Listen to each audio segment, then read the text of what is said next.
Welcome in. It is Backstretch Banter. We are coming off of the Monster Mile. I am Chris Childers, the host of the program for RFK Racing, Sirius XM, NASCAR Channel 90. This is your home for Roush Fenway Keselowski. We do this show once a week on NASCAR radio and YouTube and all the other different outlets. And again, what I love about this show is we've gone super behind the scenes, whether it's been the Jack guys or spotters or crew chiefs. We've had pretty much everybody on, but now we get our favorite driver who drives the 17 back. Well, I should say one of our two favorite drivers, the 6 and the 17. I got to be very clear since it is RFK Racing, right? So it's very clear. But Chris Buescher is with us. He's the driver of the number 17. Traditionally says Fastenal on it, but this week we got Castrol Edge, which is a sweet-looking wrap. I love the Castrol wrap. Buescher, how are you? Doing very good, doing very good. I thought you could say favorite driver, and you were just going to put Brad in the owner side of things and make it okay that way, yeah. I think so, but I wanted to just make sure that nobody got mad. Cover your bases. What I mean? All right, understandable. It's gotta be. I like this gig. I like doing this every week. As somebody who talks college football every day and have done it for I don't know how long now. It's been a while, almost 15 years, something like that. And that's an awesome gig. But getting to do a little auto racing, which is such a passion of mine, a little motorsport, I'm not screwing that up. So two favorite drivers. We got the 6 and the 17, no question about it. But Chris Buescher is with us right now. He was our first guest on the program when we kicked it off coming out of Daytona. We've had a lot of races since then. Where are you on what the team has done, the results so far? I think you're sitting in a pretty good position when it comes to the playoff right now. I think P14, correct me if I'm wrong. But how are we feeling about everything? I can correct you if I tried. I actually haven't looked at that, so trying to not worry about it. It's a long season. I'm thinking that way. I'm thinking that it's going to take a win. I just and okay, all right, perfect. Yep. So I try not to get into that rut yet. Trying to look farther out and say that it's time to go win races. And last time we talked, we obviously had a ton of optimism heading into the season and felt like we had a great last year. Made a run pretty deep into the playoffs, not quite as far as we wanted to, but you look at the beginning of this year and what we've been able to accomplish. We've had our runner-up there in Phoenix, a track that in my past I have wished would flood, burn to the ground, you name it, get filled with dirt. I didn't care. Yeah. I just wanted it to go away. And the last 2 trips now, actually, that we've gone to Phoenix have been really, really good for us. So that was a great kicker to the start of the year as well. And we've had a lot of good races. We've had a lot of laps at a lot of different styles of racetracks.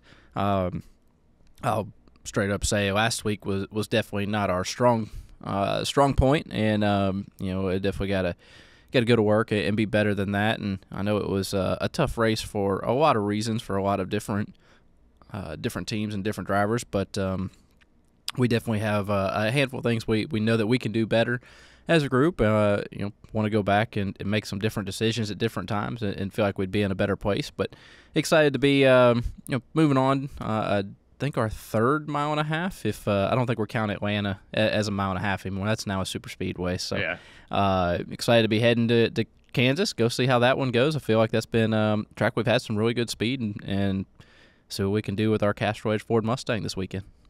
Dover behind us, Kansas this week, and then Darlington after that. So we got a fun portion of the schedule going on right now. A lot of cool racetracks. Let's get into what happened last week, and then we'll move on to what's been going on throughout the entire season a little bit more in depth. Dover is certainly an interesting track. It's a mile. It's a monster of a track, and pun intended there. It's different. Take me inside. What happened? What was going on during the race last week that just never quite clicked for the 17? It is different. I love Dover. I love that racetrack. Yeah. It is. I hear it described this way a lot. It's like a roller coaster. The entire lap around. It's a roller coaster with no track and in a very hard concrete wall. If you do mess up, so it is a very tricky place. It is fast. I've loved it from first laps I made there in an Xfinity car. Unfortunately, ARCA wasn't running there when I was in that series and didn't have those laps ahead of time. But I absolutely love going to that racetrack. We had beautiful weather this weekend. It was a really, really strong turnout. Fans were packing it out. It was really good to see because that place it's really been plagued by some rough weekends, some rough weather, a lot of Monday races there, and that's just tough on our fans to stick around for a whole extra day when you got to go to work. So all that said, it was a beautiful weekend. Great start to the week. We had really good speed in practice. Qualifying didn't go as good as we had thought. The lap wasn't bad. It was just so tight across the field. Everybody was so close together, and that ended up translating into the race. So that track position that we didn't have to start, trying to get that was very difficult for us. We were able to slowly pick off a handful. We had good long-run speed there early in the race. Able to drive forward and get a couple more, and then kind of just stalled out for the rest of the day. It wasn't able to progress much more. Sat there, and I think we raced probably the same 3 or 4 cars all day long. Really didn't get to say that we made big improvements and went forward. We didn't mess things up and go backwards. We had a clean day from an execution standpoint, but it just didn't translate into much gain throughout the race. So from that sense, it's just very frustrating. We just weren't able to better ourselves from where we started on the day. Took a chance there at the end, tried to come down and get tires when only one other car did, and ultimately tires didn't mean enough at that point to be able to get those couple of spots back. I mean, at the end, I was fully on board with trying to do that, and wanted to make a shot and do something, right? Because just didn't feel like the day gave us many opportunities, and we finally had one to do something completely opposite of the field, and even then it just kind of felt like we got stalled out and kind of stuck in line there. One of those days, and hoping in Kansas it's going to be a little bit different, and luck's going to go our way. I know we all have our fingers and toes crossed for that. You need luck in this sport. You do. You need some luck. You got to be good. You got to be really good. But you need a little luck at times, and certainly, hopefully, that's coming for this team. I thought it was this weekend. After Brad finished second 2 weeks in a row, I'm like, okay, something magical is going to happen. Yep. And maybe it's this week. Maybe the magic is coming in Kansas, and one of these cars is going to be in victory lane. I think the team's having a good year. I think it is just it's one of those things, man. Like you look at, I mean, the situation when you had the tire come off, Brad in Daytona, Brad in Atlanta. There's just, it is what it is, but the cars are competing. They're right there towards the top pretty much every single week. So you got to feel, as far as the playoffs, that this team right now, as we go into Kansas, has given itself a chance, is believing that everything they've done, we talked about in week 1, is happening, and a little luck goes our way. Then we're going to be, talking about some victory lane spots pretty damn soon. I have no doubt about it. I feel really good about this team from a fan perspective. Chris Buescher with us, driver of the 17. He's got the Castrol Edge 17 this week, and Brad Keselowski is going to be in the Consumer Cellular number 6. And if you've seen the commercials with the convertible for Consumer Cellular, pretty cool. I think they did a really good job. He's not running the convertible, by the way. Yeah. What's that? He's not running the convertible, by the way. That one's not going to clear tech. Well, we found out, Matt McCall says in the commercial that it's highly illegal, right? That it's highly illegal. So no convertible in that one. Speaking of illegal, I know that's like a terrible transition. And like, what is he going to ask me? This does worry me. Yeah, worry me. I just told you before the race, I was just at the IndyCar race over the weekend, and I watched your race on the way home. Got middle stage 2 and then got to watch it through stage 3. That's the nice thing about having your friend drive, is that you can sit there and watch everything. So I did that. But there was all this talk at the Indy track this week. I don't know if you have any clue what happened about they manipulated some of the cars week 1 with Team Penske, and it was a whole situation. And Joseph Newgarden got stripped of his win from week 1, which was, this is like a month and a half ago. So kind of crazy. And you could kind of tell, I was in the garage, how the body language was a little weird. anything you can think of in NASCAR. I mean, I gotta think integrity is of the utmost importance. And like, does NASCAR make it so hard? I know everybody's trying to get the edge, but is it like, explain the NASCAR garage, and would it be difficult to manipulate anything on race day? Man, I thought of somehow manipulating. And how pissed would you be at somebody if you found out? Oh yeah, I mean, hindsight. Everybody's in gray areas somewhere, and Sure, and that's but part we of get it. that, right? But Yeah. to that degree, Yeah. I don't see how that was pulled off. One, pulled off, oversight, whatever you want to call it. Yeah. But the thought of trying to manipulate an ECU tune in NASCAR, I don't think it could happen. I really don't. I'm sure it was thought about when all this stuff came around, but I just don't see it being able to happen. What we get caught with, or what you see others get caught with through a weekend, through tech. It was Talladega had the 5-car pulled out of line for a roof rail being pulled on the wrong direction. That was a very small thing to do. And that's fairly serious gains, is what I'm told by smarter people than me. But you think about stuff like that, like they're pointing out a line for that, and they're mad. Can you imagine somebody going in and No. I'm just gonna dial in 25 horsepower? That's crazy to think about. It really is.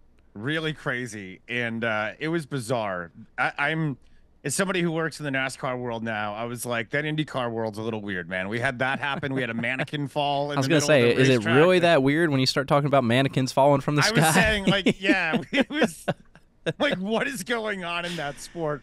Get me back to NASCAR now. Even though Talladega is its own, which was the week before. I was gonna say, I didn't expect you to say, man, NASCAR's the normal ones. Like, that's well, we kind of pride ourselves on not being too normal around here. That is true, but maybe not mannequins falling in the middle of the racetrack and a driver thinking that they just clipped somebody's arm off. Yeah, I don't think we've ever terrifying. We've ever seen that happen at Daytona or Talladega. I wouldn't put it past Talladega, quite honestly. I really wouldn't, but it would be crazy, man. But the thing is, that was track inflicted. It wasn't like some person throwing a mannequin. It was a mannequin hanging from the bridge that just happened to come loose at the wrong time during the race. Anyway, back to our world of NASCAR. But I just thought that was such an interesting motorsports story that I wanted to get a driver's perspective on it from a different form of the sport of motorsports. Because that was wild to see all that happen, and the owners yelling at each other this week, and everybody. And there's a lot of crossover, right, between the sports, and a lot of people, talking about the integrity of it. So I was wondering if anything like that's ever gone down in NASCAR. But I'm sure if somebody could get away with it, they would do it. I don't know about to that extent, but I'd imagine. I know things have happened, and people have been caught, and it's usually tried to be a little bit more hush hush than out for the world to see like that. But there's been some big, some moments, some big catches through the years. Speaking of NASCAR and eyeballs, you mentioned earlier how the Monster Mile was huge crowd and a great environment. Last time we talked, Daytona was awesome. I went to Atlanta the next week. I thought it was pretty good, all things considered, for Atlanta. You've obviously been to all of them. You're racing in all of them. Are you noticing an uptick in the bodies that are going to these races? Yeah, it's been really strong. Tracks that we've got some movement in the schedule. All right, I'll brag on Texas a little bit here because I'm from there, right? And a much better crowd than we've had there in a long time. And sure. And honestly, I don't blame people for not coming out when it was 101 degrees last year. I mean, that's brutal to go sit in a metal stand and try and watch a race for 3 or 4 hours. And that's just flag to flag. That's not including getting there early enough to see pre-race ceremonies and all that. I mean, that's not something that I'm sitting there thinking would be a good time either. So, to have some good weather this year, some movement in the schedule, I think that's been a big plus. There's been a lot of, positive stories coming out of the season. Atlanta, like you said, Atlanta was a great race and really got a lot of buzz around the series, coming off of the Netflix special there. I think that's generated a good amount of conversation in our sport, and we would love as RFK to be included in on that one next time. Just a small dig there, but that's it's something that. And I thought we were. I thought there was gonna be. Yeah, we filmed. What I was hearing. Yeah, we filmed. Yeah, but that's what I heard. We were trying to make them talk about us. We went and won a bunch of races there at the end of the year, but that's what I was thinking. It was gonna happen no brainer because you won 3 races at the end. I said this guy's gonna be in the series, no problem. Yeah, wasn't in it, but at least people are watching. That's right. And we're bringing new eyes to the sport and bringing people in that may have been very casual fans before and are getting a little bit more involved. So that's fantastic, right? So it's been really strong the entire year. We've had some challenges as well with weather, but there's no way we're putting roofs over all of these venues. Yeah. It's just not a thing in our sport. So. We ran Richmond on a wet tire to start. The track was damp at best, but we did do it. We did fire off on a rain tire and gave it a go, and it went really well. It was successful. It actually was decent racing there at the beginning. Till it got a dry line and everybody started fighting for that bottom groove, but. It was fun before that, and I think that was a good success story. There's been a lot of that through the season, and we're proud of that, and want to be part of those big conversations, and want to be talking about race wins and upsets and photo finishes as we get heading into the early summer here. It's coming. It is. I mean, Talladega was a P2 finish for Brad. I thought Brad was gonna win that race when Keselowski started sliding, and all of a sudden. There comes Reddick, and I'm like, come on. Come on. Give Brad a damn win. For everybody at the office, right? I mean, I'm sure he's a wonderful person, but imagine, he gets a W with the team, and he's, maybe a little extra bagels on Monday morning for everybody and coffee when you show up. It's coming, though. And like you said with the races, Atlanta was unbelievable. I was going nuts at the end. And then Talladega was awesome. I mean, that one was crazy. I think the racing is really good. And I'll be honest, I think I said this to my friend yesterday when I was coming back from the IndyCar race. I said, I think NASCAR is the best form of racing we have now. I think the next gen car and whatever else is done, they figured it out. And I know there was so much talk for a while with the old car and with the tracks we've gone to and people being upset with the administrative side of NASCAR. But F1 is so boring. IndyCar is fine, but it's weird, as we said. But it's good. I mean, I shouldn't say it. It's good racing. But I think we're kind of from a competitive standpoint. And I wonder if you agree. I mean, I'm sure you're going to say, yeah, because you're with it. But honestly, I think that we have tweaked enough to the point where we've kind of found a groove here.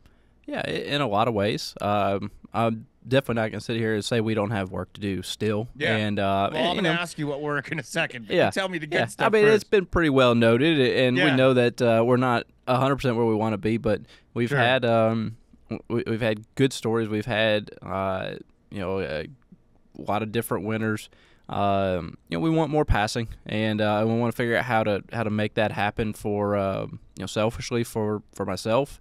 But do you have broadly, any ideas? Is there any scientific thoughts on how it can happen? I mean, scientific? No.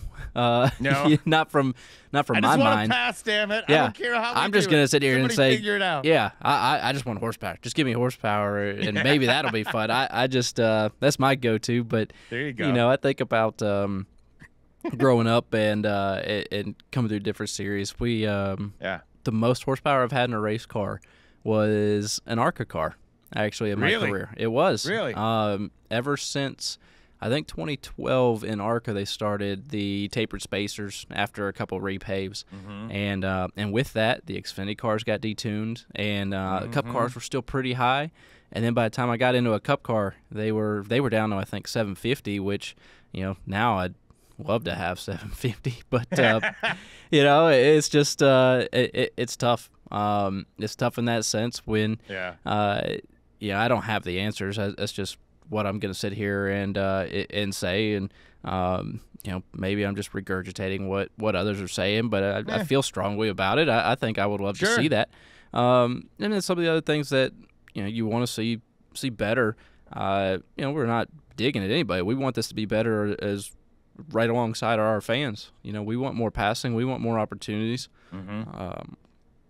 I'm not going to sit here and say we want more carnage. That's definitely not what I want. And I know some people love these races where they turn into these, just crash fests at the end. And there's I get when you want it from an entertainment standpoint, but and that's why Monster Jam's so successful, right? If you want to see carnage, you go watch trucks fly through the air and crash and burn to the ground. That's not us. We are still a race series, and we're still going out here to compete. It's entertainment as well, but there's a lot of things that have been really strong, and we've had big gains made in certain areas that we've been able to put on good competitive races. I also think it's not fair, and I've gone through this year, and seems like you go through stretches where everybody starts talking about wanting more, and it's not fair for every single race to be the best race you've ever seen. You can't sustain that. You can't top every week and expect that to be realistic. You're going to have races that are going to get strung out, that your favorite driver is not going to get to go past a bunch of cars, that you're going to have a win by several seconds. That's going to happen, and that's okay. This is competition. If somebody does it better on a weekend and hits it on the head, then perfect. That's Good what form. We're trying to figure out how to do. Is we're trying to be that car, right? So, it's I say all that just to summarize that. Sure. Every weekend cannot be the best race you've ever seen, and it's not fair to sit there and try and tell us that it needs to be. We want good racing. We need some of these races that certainly need to be better, but we got to be realistic with it too. Well, I think across the board, and I will speak purely from a fan's perspective, I think it's in a good spot. I do. I think certainly there's things to work on, as you said, but I'm thoroughly entertained. Good. And I think that, but it hasn't always been that way. So, to me, that's the point. Entertain people, you're going to get eyeballs. You're going to make more money. You're going to get more sponsors. Like, it's not hard. It's really not hard to figure it out. People like auto sports. If you give them a good product, guess what's going to happen? They're going to watch it. I promise you that. They're going to watch it, and they're going to go buy tickets. And you just have to get out of your own way sometimes. Honestly, I think that's a big part of it. Let's take a break. I want to know what it's like to be in a big one. What it's like. I was thinking about that the other day when I was watching Talladega, because any of us that have been in a car accident are scared as hell when it's going on. But you guys are obviously in a different kind of situation when you're in a race car. You're going crazy fast, but you got more safety equipment on. I'm genuinely curious. Are you scared? When you start slipping, like Corey LaJoie riding the wall a couple weeks ago, do you think he was scared or like, we're fine? These cars are so safe now. Let's talk about it when we come back on Sirius XM NASCAR Radio. We're back here. It is RFK's Sirius XM NASCAR Radio, Channel 90's Backstretch Banter. We're having fun today. We got Chris Buescher, the driver of the the Castrol Edge 17 car this weekend, the Ford Mustang, with RFK Racing. Typically, he's driving the fast and all, but sometimes we get BuiltSubmarines.com. Sometimes we get Castrol Edge. Am I forgetting anything? I don't want to we got anybody. Fifth Third Bank on Fifth Third, board, which is coming up this week. Yeah, Yep. Fifth Third days, which, excuse me. Fifth Third, incredible partner of the team. We'll talk about them in just a little bit and the great partnership you have coming up with them, because a really cool thing coming up Friday that we'll talk about. But I just teased before the break. I was watching Talladega a couple weeks ago and watching Brad nearly win that damn thing. But it was ended up being Michael Jordan's team, 23-11, Denny's team, that won it. Michael McDowell there at the end got loose, and Brad got into him. And I was really thinking, okay, this is it. This is it. He's going to get in victory lane, and it didn't happen. But it created chaos. And I didn't see it in real time. But then when I went back and watched the replay, I saw Corey LaJoie ride the wall. The 7 car rid the wall to the finish line there. When you're, and they're inevitable, Daytona, Talladega, places like that, it's going to happen. The chances of getting in a wreck are probably pretty high. You got to start the day thinking there's a good chance you're going to have a DNF at the end of it, because it's just the way that it goes, especially if you're in a position to do something, because it could go weird at the end, as we see all the time, pretty much every time we go to a super speedway. But what's it like for you guys to actually live through it? When you're flipping in the air, when you're riding the wall, when you're, because for any normal person, this has got to be incredibly scary. But like we saw, and we know that things happen in a race car. We've seen it before, but now, you know, after what Newman did at Daytona, I think there's a lot of confidence in these machines that they're pretty safe. But what's it like to be in it? Less than ideal, for one. But are you scared, or are you just you know what? It's usually mad. That you're wrecking. Yeah, you're never scared in the moment. Yeah. You're upset. There's certainly moments where, talking about Corey's, where you're sliding down the racetrack, you don't really know which direction you're in. Yeah. You know the rest of the field is coming at you to the finish line. The yellow probably wasn't even out yet. You know, you think about that. There's something that goes through your mind that says I'm in danger right now, but at the same time, our cars are very safe. You know, the sport's dangerous. Totally. We understand that, but NASCAR has done a good job. Our teams do a nice job of building really safe race cars.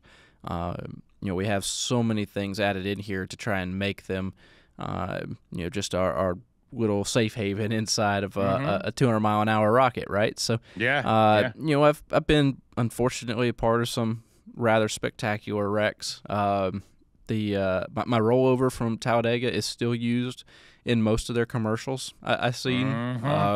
I will say there's different styles of wrecks. There's different emotions that go through them. That rollover at Talladega, a couple people had told me before that it goes completely silent inside, and that was 100% the truth. That when that thing lifted off, it was silent inside that race car, and that was not scary.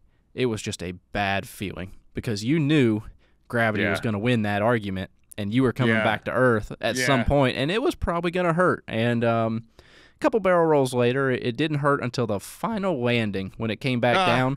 And the cars just don't have any suspension under them, really. So that flat landing, that one didn't feel good. But you know, it's like I said, it's a highlight reel for advertising for Talladega. Fortunately, we haven't had that kind of moment. And then you have the accidents that you see it coming, right? You turn around, you see cars coming at you, you know you're getting ready to get hit. It hurts worse when you know it's coming, because you tense up, and it makes it rough. But it's inevitable in our sport, super speedway racing especially. You know you're going to have those moments in the race. You know, there's a very unique skill set to speedway racing, but there's also a larger luck factor involved in those races. You know, I've heard people say that you know, there's no luck in this thing. You make your own luck, what have you. I don't buy into it. I know for a fact that if you're not 100% in control of the situation, then there is a factor of luck in there.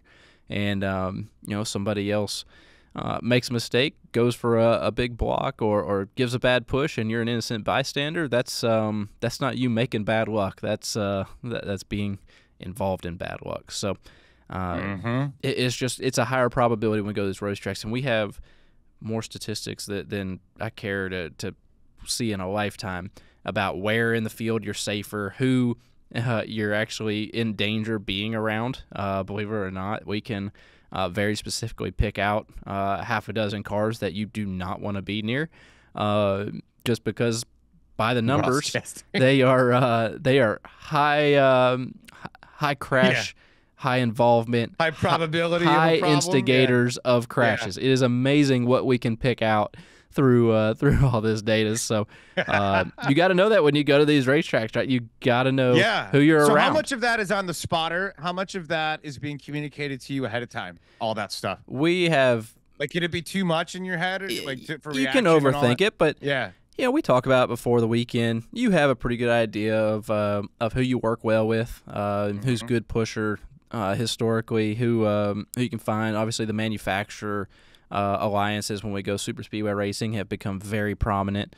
So you try and find similar cars there as well to have good strategy through the day.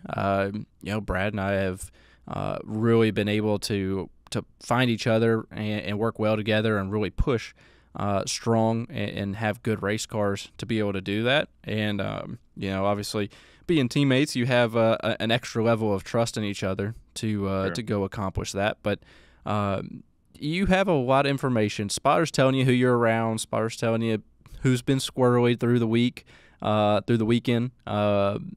Reminding you of some of the things we may have discussed in our pre-race meeting. And just a thought. That's the 68 car next to you. That's not been a good one to be around. So there's no 68 car, is there?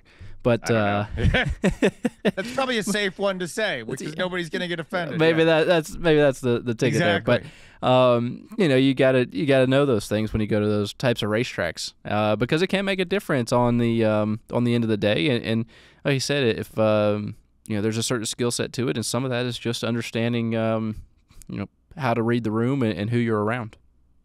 Chris Buescher, the 17-car driver, the Ford Mustang. It is going to be the Castrol Edge wrap this week, which is one of my favorite cars to look at on the track. It really is a cool-looking wrap with the shiny silver and the green. It's. I got a die-cast sitting on my shelf. It's one of my favorite car wraps to look at, and it's going to be in all of its glory. Hopefully in Victory Lane this week at Kansas. 1.5 miles. How do drivers think of 1.5 miles nowadays? It wasn't long ago with the old car that they were hated, and there was too many of them. And cookie cutter, Chicago, places like that. We're deep into the season. This is only the third. So how are we looking at 1.5 miles now?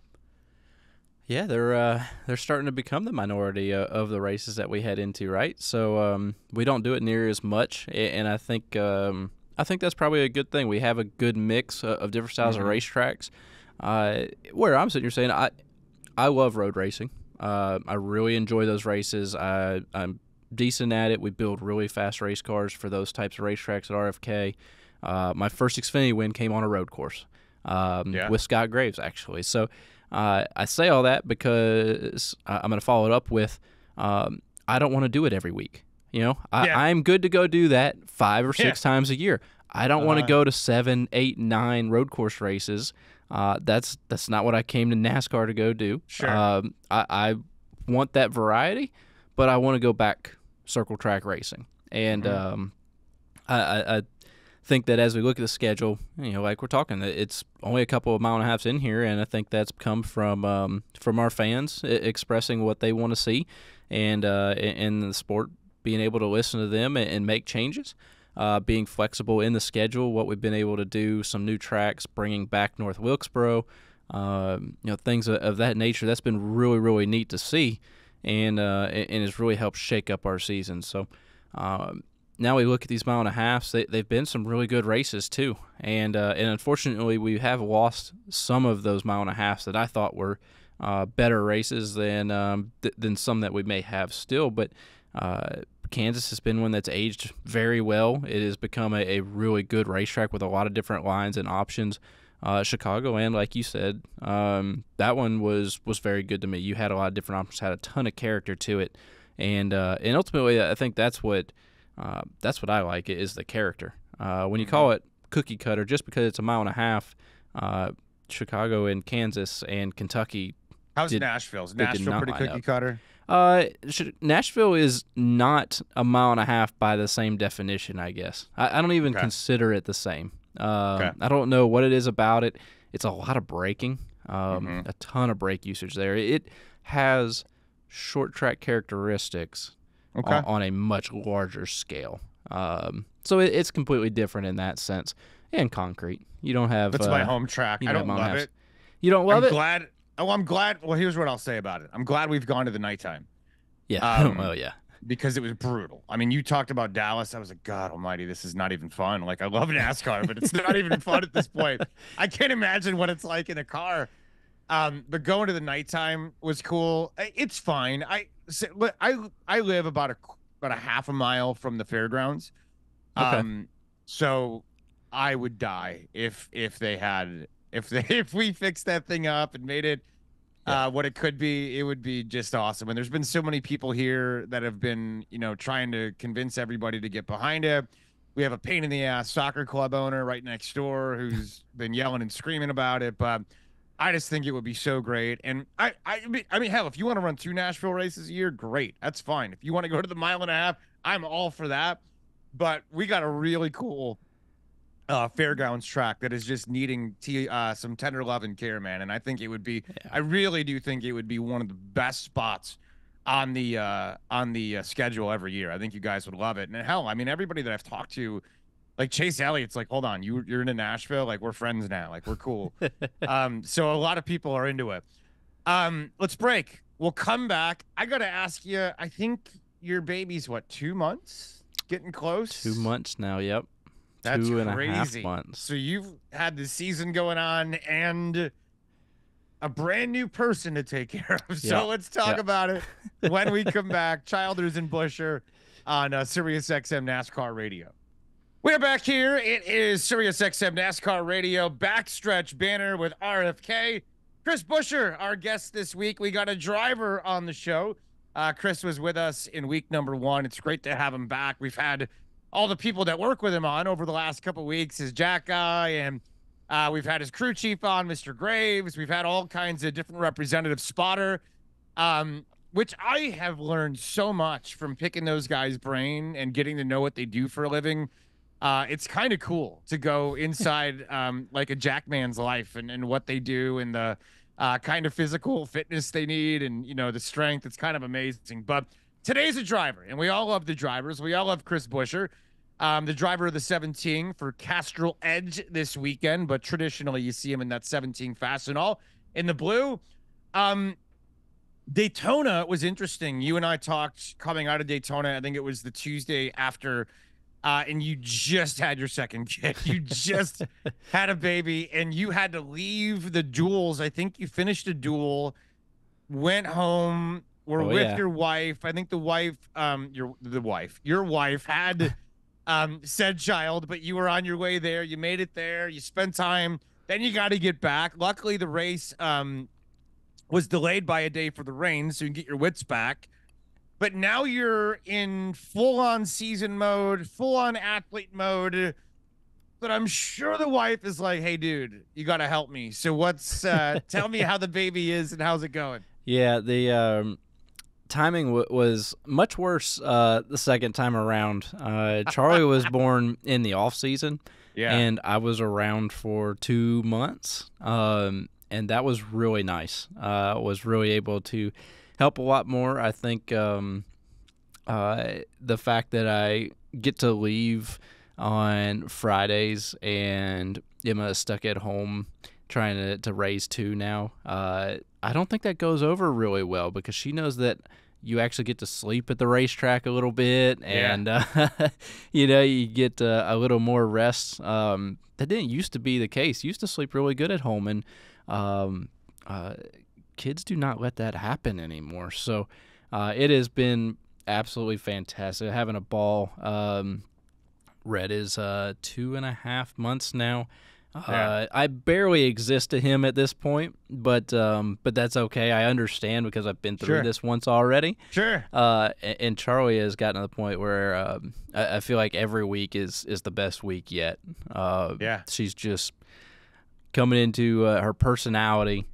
She's figured out how to walk 3 or 4 weeks ago now, and now you're not allowed to carry her. She gets very upset about that. So is she clinging to you kind of hard with the new baby around? You know what? She's not had an ounce of jealousy about her. Okay. She has fully embraced the fact that there is another mini human in the house, and you're lucky.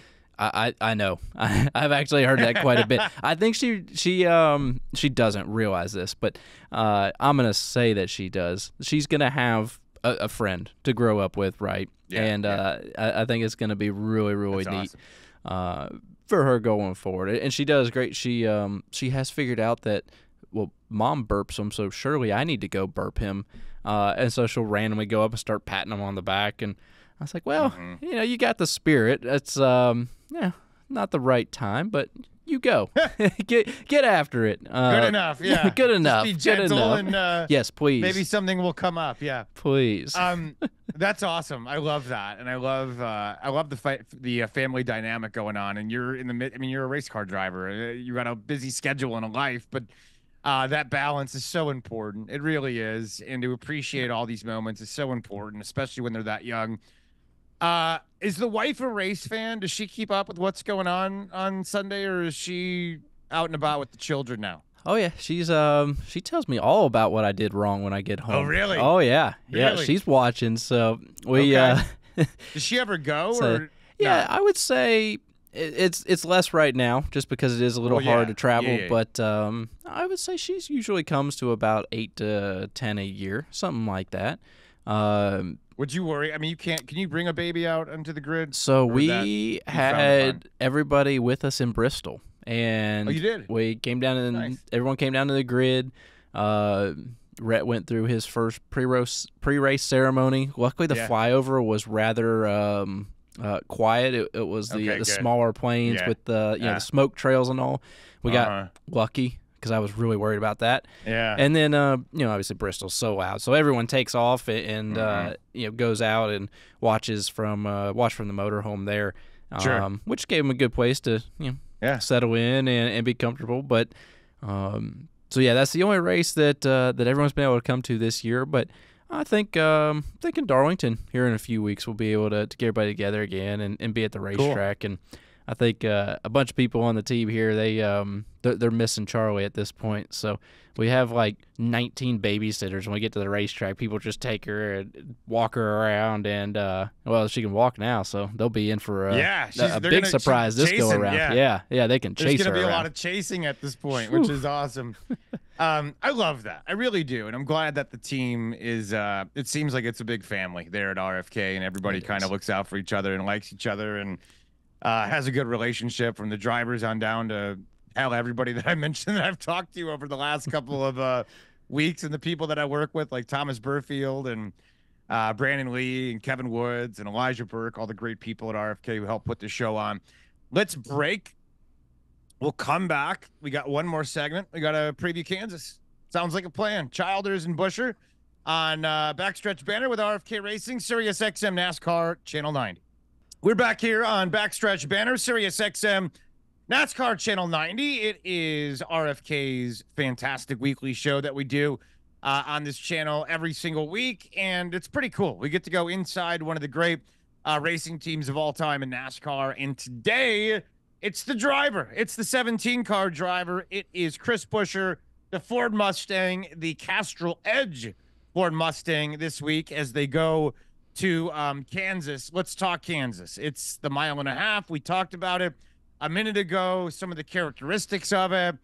How do you typically run here? And is this a track that you like running at? Do you have Phoenix vibes? Do you want to burn it down? Like, how do we feel about Kansas? There is no place that I had the same Phoenix vibes about other than Richmond until Phoenix. Okay, Richmond and Phoenix were together. Yeah, until we won. So see, I've changed my opinions. I got to find a new track to put at the bottom of the list. So trying to figure out what that may be. But Kansas is not it. I really like Kansas. As far as 1.5 miles goes, Atlanta used to be my favorite, the old Atlanta, just because of the character. The different line options that you had as a driver. It was just it was fun. It was a lot of fun to me. And there's I will say I'm not a big fan of change typically, so I had a very pessimistic outlook on the new Atlanta, and it's been fine. It's created some good racing. We've been faster. I'm not gonna knock it. I miss the old Atlanta, but Kansas is about the closest thing to taking that spot for me. Okay. We have the ability to run the bottom, the top, and several lines through the middle. I just think that it's a place that's coming to its own fairly well. We've run pretty decent there. We've had some pretty rough luck there as well. I think we were running really well last race there. We ended up I think we cut a right rear tire down with 6 laps to go, and ruined our day. Our finish actually ended up really hurting Brad and the 6 bunch as well. So one of those deals where didn't really have an answer. That one was just one of kind of a freak deal. And outside of that, we've been really fast at Kansas. Well, even including that, but I just need a little bit of luck on our side. It's a cool place. I've really enjoyed that racetrack through the years, and I'm excited to go back. I think it's the mile and a half that I've been looking forward to the most. Final thing, my friend. We are almost at the end of an hour of conversation, but Fifth Third Day is coming up. It is May 3rd coming up, 5/3. You guys have a great partnership with Fifth Third, and I know you're going to be out there. And well, tell us what you're doing. I mean, you guys are doing cool things with the community, no? Yeah, absolutely. Fifth Third Bank has been a fantastic partner of ours for over a decade now. It's been really neat to be partnered up with them. They've they helped me buy my first house. They help us go to the racetrack every week. It's been a really cool partnership and relationship.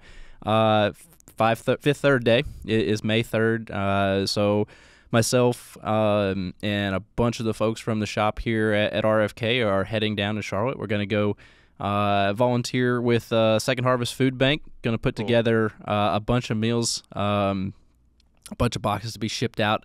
We took pit crew members, I think 2 years ago, and got told that was the most boxes that have ever been packed in that amount of time.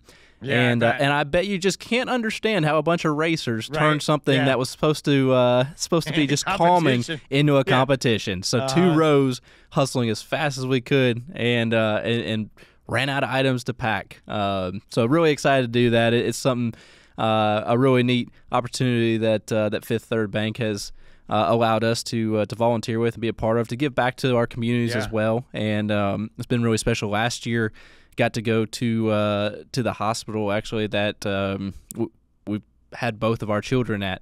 Really? And give back there. So cool. Give to some families that had babies born on May 3rd. So it was Nice. it was a really cool opportunity through the years, and this is another cool opportunity for us to head in this weekend. And I bet we beat our record from previous years this go around.